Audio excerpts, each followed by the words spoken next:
নমস্কার।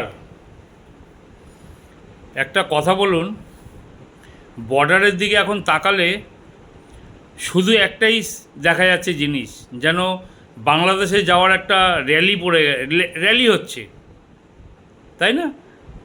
লাখো লাখো লোক বাংলাদেশ যাচ্ছে। আজকে দীর্ঘ কত দিন ধরে কন্টিনিউ চলছে কিন্তু এই যাওয়াটা, মানে কাতারে কাতারে লোক রোজ দিন রাত বাংলাদেশ যাচ্ছে। আপনারা একটা জিনিস ভাবুন, এই লোকগুলো কোথায় ছিল? এই লোকগুলো ভারতে ছিল তো, বিশেষ করে বাংলায় ছিল, পশ্চিমবঙ্গে। আচ্ছা, এই যে লোকগুলো ছিল, এরা তো এখানে কিছু করে খেত, তো কাজকর্ম তো করে খেত। এই যে কাজের জায়গাগুলো, এই কাজের জায়গাগুলো কাদের জায়গা খেয়েছিল? আমাদেরই জায়গাগুলো খেয়েছিল তো এরা। আমাদের পশ্চিমবাংলার ছেলেরা গুজরাট যাচ্ছে, বিভিন্ন প্রান্তে চলে যাচ্ছে ভারতবর্ষের কাজের জন্য, পরিযায়ী শ্রমিক হয়ে যাচ্ছে। আর ওরা বাংলাদেশ থেকে পশ্চিমবঙ্গে এসে ঘাঁটি গেড়ে বসছে।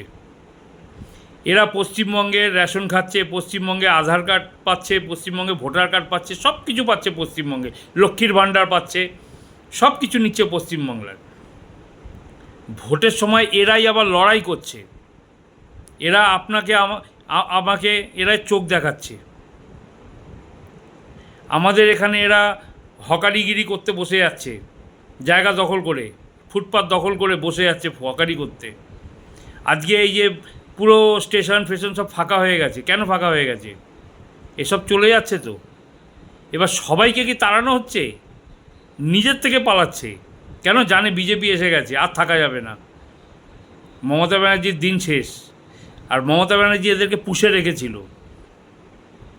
এই মমতা ব্যানার্জি একদিন স্পিকারকে কাগজ ছুঁড়ে মেরেছিল, এনআরসি চাই। কেন? বাংলাদেশি ঘুষপেটিয়ারা হচ্ছে গিয়ে সিপিএমের ভোট ব্যাংক। তারপরে যখন নাকি সিপিএমকে সরিয়ে মমতা ব্যানার্জি ক্ষমতায় এলো, তখন এরা মমতা ব্যানার্জির ভোট ব্যাংক হয়ে গেল।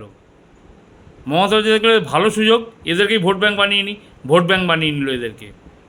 আজকে বিজেপি চাইলে তাই করতে পারতো তো, কিন্তু বিজেপি করেনি। কিন্তু বিজেপির কমিটমেন্ট যেটা, যে বাংলাদেশিদের তাড়াবো, তাড়িয়েই ছাড়বো, একজনকেও রাখবো না।